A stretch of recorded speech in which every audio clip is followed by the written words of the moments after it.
To go on the road. It was a really big deal for us to improve as a road team, particularly in conference. We hadn't fared well over the last couple of years. We've been getting closer. You know, the margins of victory were getting tighter, and we were able to get a couple of wins last year, but this being conference game number one, the reputation of Stanford as a physical football team, we knew it was going to be a tough and physical game up front, and just proud of the team all around. Great team win, tremendous effort by the defense. Obviously the statistic of holding teams from getting in the end zone for 3 straight games is something else, but obviously lots of good stuff and lots of stuff to work on as well. But with that being said, open to questions. Please raise your hand for questions. We'll start with Tyson on your right here, Coach. You obviously weren't a part of a program during these days, but you know, 6, 7, 8 years ago, we're going to have to put 40, 50 points on the board to kind of win these games. You guys haven't allowed a touchdown in 3 straight weeks. What's this kind of a road win say about kind of the identity of this program? Physicality has been a big point of emphasis. You know, when you go on the road, it's sometimes it's a little bit ugly, but you never want to apologize for winning on the road because it's tough, especially in conference. So identity-wise, we want to be physical, we want to be tough, we want to finish games, and we had been making ground towards that, and sometimes we finished and sometimes we didn't. Certainly this was a game we didn't finish last year. That was heavy on their minds, and they want to finish this one the right way, and they did. Is that what you were thinking about when you were running off the field there towards the fans? Which part? Just the fact that you finished like that? No, to me I was just grateful that, you know, when they got down there and when they ended up kicking a field goal, I just realized how loud they were. I thought they were incredible. The support of our fans, the numbers that showed up, it was, to our players, that was a big deal. And that's why they ran down there to greet them and to thank them. I went down there because I was stuck doing some media stuff in the middle of the field, and I didn't want to leave without thanking them. So that was a great show by them. Cheer, let's go to on the wall, Ryan.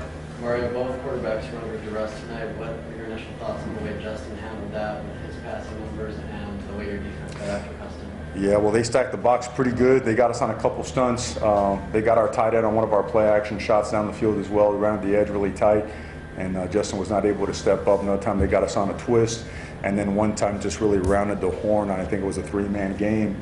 And then there were some pressure plays as well. We had to move around. So that being said, some of that caused issues, but at the same time opened up some things in the passing game. Double-edged pressure certainly is tough to run the ball against, and we had our issues, and we had some better moments at times, but overall just too inconsistent in the run game.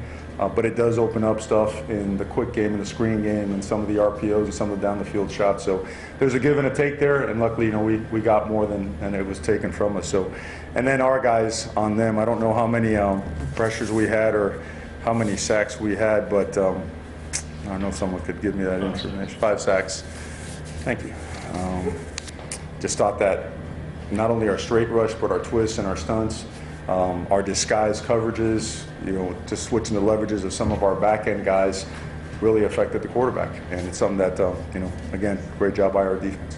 To your right, James. I mentioned the run game tomorrow. On one hand, CJ is up 3.5-ish yards per carry, but obviously the losses come in the sacks. Yeah. What do you take from the run game? Because it wasn't just that. The sacks also where, whether it was Bay or whether it was Brady, but there were missed assignments there. The run game probably wasn't as successful as you were hoping for. Yeah, it's certainly not up to par, not up to our standard. We did a lot of open edge running today, and you know, it's kind of a double-edged sword. You could find some big, wide open looks, or you could get yourself edge pressure and thinned out real quickly.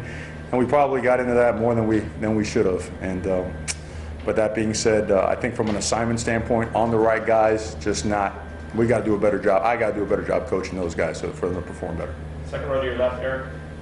You rotated between backs all the time, conference play, the 24, 25 carries tonight with the CJs. Is that kind of how you foresee things going in the future, or kind of what was the situation? Oh, you know, I think we'll just play guys as we see fit. You know, guys that had a good week of practice, guys that, you know, we feel it's a physical game. He's a more physical guy. Cyrus was certainly banged up.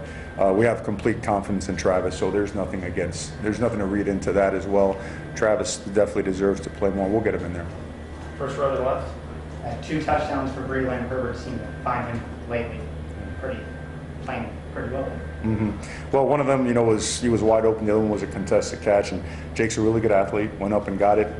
He certainly has proven himself to be a real good playmaker for us, and he's really proven himself to be a good run blocker as well. So he's a guy that's got to stay in the game, and we got to continue to get him more touches. Straight ahead, all the way in the back. Coach, You ran the ball 30 times and passed it 24. But were you a little conservative in this game today, or would you like to throw the ball more given the quarterback you have? We like to get as many points on the board as possible, however we can get that, so whatever is called, and sometimes, these are throw run options, and the look, the leverage, the number of the box count will determine where the ball goes. So sometimes those numbers do get skewed. If I could guarantee 80 points by throwing the ball more, would, and the vice versa, but we're just trying to move the ball, score points, and be effective on offense.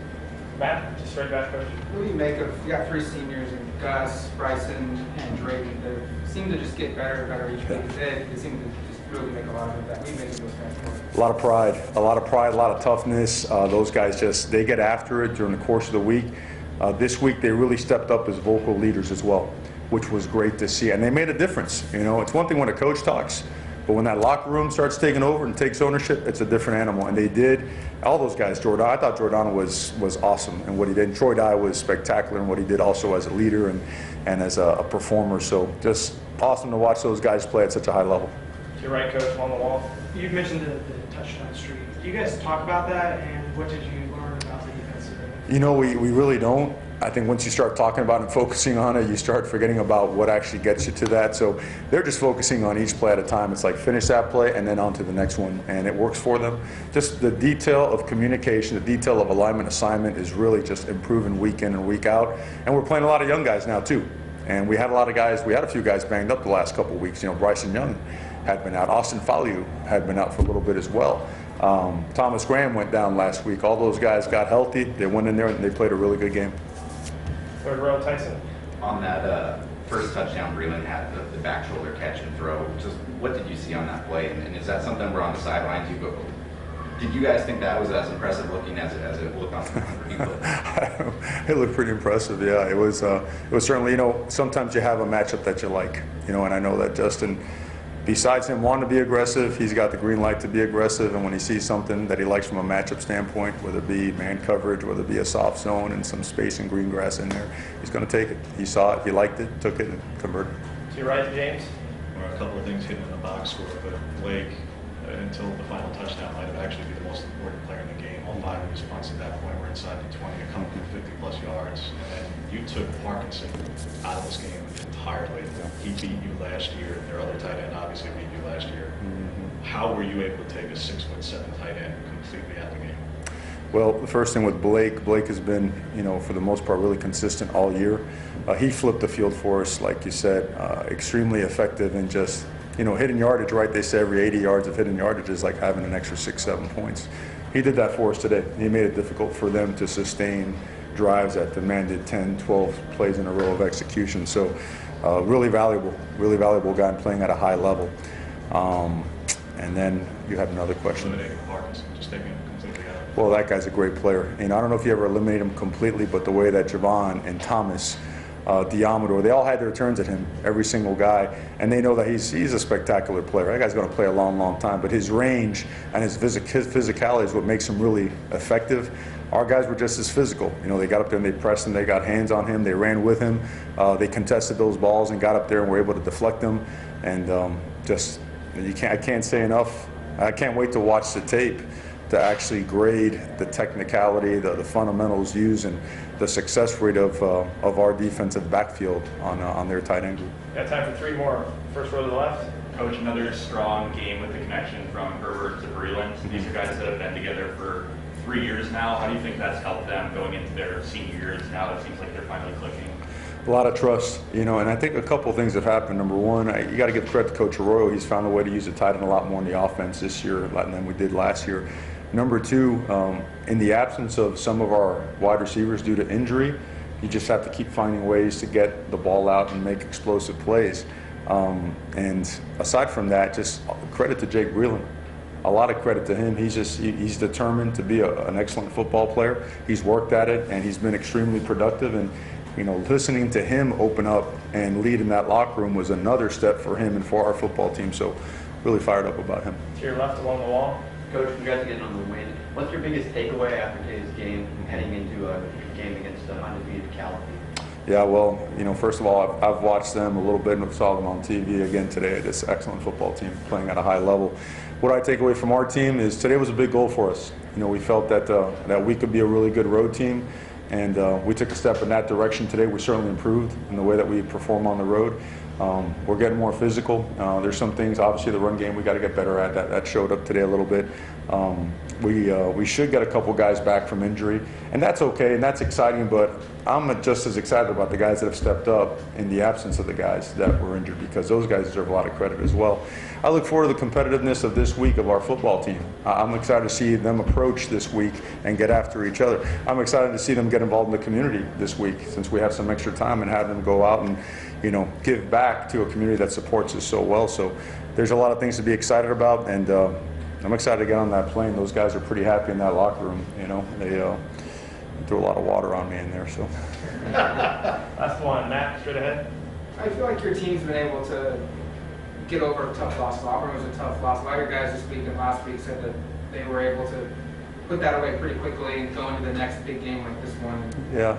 No, it's a great question. I think, we walk in that locker room in Dallas, and yeah, we were heartbroken. I mean, call it what it is. I mean, you have a chance to win a game in a couple different ways, right? You don't. But the one thing that really stood out from that loss as opposed to a year ago is that there was an overwhelming feeling and conversation of our guys where they all said and felt we can be a really good football team. We have the pieces, we have the makeup, we have the DNA. We got to put it together and let actions speak louder than words.